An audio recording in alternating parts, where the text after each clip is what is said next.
आज सुबह बीदर के पत्रिका भवन में प्रेस मीट आयोजित की गई थी।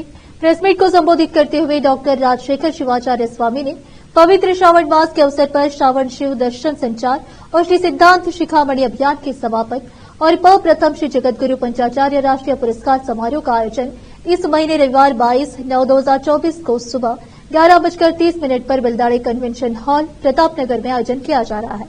डॉक्टर चन्ना सिद्धराम पंडिताराध्य शिवाचार्य स्वामी दिव्य सानिध्य का संचालन करेंगे। राज्य सरकार के वन बीदर जिले के प्रभारी मंत्री ईश्वर खंड्रे समारोह का उद्घाटन करेंगे एवं नगर निगम प्रशासन हज मंत्री रहीम खान पंचाचार्य ध्वजारोहण करेंगे। बीदर सांसद सागर खंड्रे श्री सिद्धांत शिखामणि ग्रंथ पर श्रद्धा सुमन अर्पित करेंगे। कल्याण कर्नाटक विकास बोर्ड के अध्यक्ष डॉक्टर अजय सिंह वान्य मुख्य अतिथि होंगे। इस अवसर पर 5 विभिन्न क्षेत्र के व्यक्तियों को प्रथम श्री जगतगुरु पंचाचार्य राष्ट्रीय पुरस्कार प्रदान किया जाएगा। केपी न्यूज के कैमरामैन पपुराज का कवरेज। ನೂರಾರು ಜನಗಳು ದಂಪತಿಗಳ ಸಮೇತವಾಗಿ ಬಂದು ಒಂದು ಮಹಾದೇವ ಮಂದಿರದಲ್ಲಿ ಆ ಕಾರ್ಯಕ್ರಮವನ್ನು ಆಯೋಜನೆ ಮಾಡಿದ್ವಿ. ಬಹಳ ಯಶಸ್ವಿಯಾಯಿತು. ಎಲ್ಲ ಕಡೆಗೂ ಅಂತ ಕಾರ್ಯಕ್ರಮವನ್ನು ಮಾಡಬೇಕನ್ನುವಂಥ ಬೇಡಿಕೆ ಬಹಳ ಕಡೆ ಬಂತು. ಅದರ ಶ್ರಾವಣ ಮಾಸ ಮುಗಿದಿತ್ತು. ಹೀಗಾಗಿ ಮುಂದಿನ ಸಂದರ್ಭದಲ್ಲಿ ಅದನ್ನು ಮಾಡಬೇಕನ್ನುವಂಥ ಮಾತನ್ನ ಮನಸ್ಸಲ್ಲಿ ಇಟ್ಟುಕೊಂಡಿದ್ವಿ. ವಿಶೇಷವಾಗಿ ಯುವಕರಿಗೆ ಧಾರ್ಮಿಕ ಪ್ರವೃತ್ತಿಯಿಂದ ಒಂದು ಸ್ವಲ್ಪ ಯುವಕರು ಹೊರಗೆ ಹೋಗ್ತಾ ಇದ್ದಾರೆ.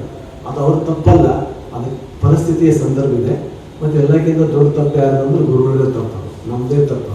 ಯಾಕೆಂದ್ರೆ ನಾವು ಪ್ರೀತಿಯಿಂದ ಅವ್ರಿಗೆ ಹೇಳಿಲ್ಲ ಇದು ಇದು ಇದು ದೇವರದ ಲಿಂಗ ಅದ್ರ ಪಳ್ಳ ಕಟ್ಕೊಂಡು ಒಳ್ಳೆಯದಾಯ್ತು ನಾವು ಯಾರು ಹೇಳಕ್ತಾ ಇರಲಿಲ್ಲ. ನಮ್ಗೆ ಸಮನೇ ಇಲ್ಲ. ಹೀಗಾಗಿ ನನ್ನ ಪಾಪ ಯುವಕರ ಮೇಲೆ ಸುಮಾರು ದೂಷಣೆ ಮಾಡ್ತಾ ಇದ್ದೀವಿ. ಅದ್ರ ಕರ್ತವ್ಯ ಸಮಾಜದಲ್ಲಿ ಎಲ್ಲರಿಗೂ ಒಂದು ಕರ್ತವ್ಯ ಇದ್ದಾಗ ನಮಗೂ ಒಂದು ಕರ್ತವ್ಯ ಇದೆ. ನಮ್ಮ ಫರ್ಜ್ ಏನು ಅಂತಂದ್ರೆ ಭಕ್ತರ ಮನೆಗೆ ಹೋಗ್ಬೇಕು, ಭಕ್ತರಿಗೆ ಮಾರ್ಗದರ್ಶನ ಮಾಡಬೇಕು, ಧರ್ಮದ ಮಾರ್ಗದರ್ಶನ ಮಾಡಬೇಕು, ಆಚಾರದ ಮಾರ್ಗದರ್ಶನ ಮಾಡಬೇಕಾಗಿನೇ ಈ ವ್ಯವಸ್ಥೆ ಹೊಂದ್ಕೊಳ್ತು ಅನ್ನುವಂಥ ಮಾತನ್ನು ತಮಗೆಲ್ಲ ಗೊತ್ತಿದೆ. ಯಾಕೆಂದ್ರೆ ವೀರಶೈವ ಲಿಂಗಾಯತ ಧರ್ಮ ಅತ್ಯಂತ ಜಗತ್ತಿನಲ್ಲಿ ಅತ್ಯಂತ ಪ್ರಾಚೀನವಾಗಿರುವಂಥ ಧರ್ಮ ಯಾವುದು ಅಂತ ಹೇಳಿದ್ರೆ ಅದು ಶೈವ ಮತ್ತು ವೀರಶೈವ ಅನ್ನುವಂಥ ಮಾತನ್ನು ಹೇಳ್ಕೊಂಡು ಬರ್ತಾ ಇದ್ದಾರೆ. ಹರಪ್ಪದಲ್ಲಿ ಇಷ್ಟಲಿಂಗಗಳನ್ನ ಸಿಕ್ಕಿರುವಂಥ ಅನೇಕ ಉದಾಹರಣೆಗಳು ಇವತ್ತು ನಮ್ಮ ಮ್ಯಾಕ್ಸ್ ಮುಲ್ಲರ್ ಅವರು ಇಂಡಸ್ ವ್ಯಾಲಿ ಸಿವಿಲೈಸೇಷನ್ ಅನ್ನುವಂಥ ಮಹಾನ್ ಗ್ರಂಥದಲ್ಲಿ ದಾಖಲೆ ಮಾಡಿದ್ದಾರೆ. ಎಲ್ಲಕ್ಕಿಂತ ಹೆಚ್ಚಾಗಿ ಜನ ಇದ್ರು ಅನ್ನುವಂಥ ಮಾತನ್ನು ಹೇಳ್ತಾರೆ. ವಿಶ್ವದ ಆದ್ಯಂತವಾಗಿ ಯಾಕೆಂದ್ರೆ ನಮ್ಮ ನಮ್ಮ ನಮ್ಮ ಇದರಲ್ಲಿ ಏನಿದೆ ಅಂತ ಕೇಳಿದ್ರೆ ಲಿಂಗದಲ್ಲಿ 3 ಪ್ರಕಾರಗಳ ಲಿಂಗ ಇದ್ದಾವೆ. ಒಂದು ಸ್ಥಾವರ ಲಿಂಗ ಅಂತ ಕರೀತಾರೆ, ಇನ್ನೊಂದು ಚರಲಿಂಗ ಅಂತ ಕರೀತಾರೆ. ಆ ಸ್ಥಾವರ ಲಿಂಗದ ಬಗ್ಗೆ ನಿಮಗೆ ಗೊತ್ತಿದೆ. ಚರಲಿಂಗ ಯಾವುದು ಅಂತ ಕೇಳಿದ್ರೆ ಅದು ಮನೆಯಲ್ಲಿ ಜಗಲಿ ಮೇಲೆ ಒಂದು ದೇವ್ರ ಮನೆಗೆ ಶಿವಲಿಂಗ ಇಡ್ತಾರೆ, ಚರಲಿಂಗ ಅಂತ. ಅದು ಮೂವೇಬಲ್ ಅದು. ಇನ್ನೊಂದು ಯಾವುದಂದ್ರೆ ಇಷ್ಟಲಿಂಗ ಅಂತಿದೆ. ಹೀಗಾಗಿ ಇಷ್ಟಲಿಂಗದ ಪ್ರಾಚೀನತೆ ಋಗ್ವೇದದ 10ನೇ ಮಂಡಲದಲ್ಲಿ ಒಂದು ಶ್ಲೋಕನೇ ಹೇಳ್ತದೆ. ಆ ಕಾಲದಲ್ಲಿ ದೇಹದ ಮೇಲೆ ದೇವರನ್ನ ಧಾರಣೆ ಮಾಡಿಕೊಳ್ಳುವಂತ ಜನ ಲಕ್ಷಾಂತರ ಜನ ಇತ್ತು ಅನ್ನುವಂಥ ಮಾತನ್ನು ಋಗ್ವೇದದಲ್ಲಿ 10ನೇ ಮಂಡಲದ ಒಂದು ಶ್ಲೋಕ ಇರ್ತದೆ. ಹೀಗಾಗಿ ಈ ಧರ್ಮ ಬಹಳ ಪುರಾತನವಿದೆ. ಇದು ಜಾತಿಯಲ್ಲ, ವೀರಶೈವ ಅನ್ನುವಂಥದ್ದು ಜಾತಿನೇ ಅಲ್ಲ.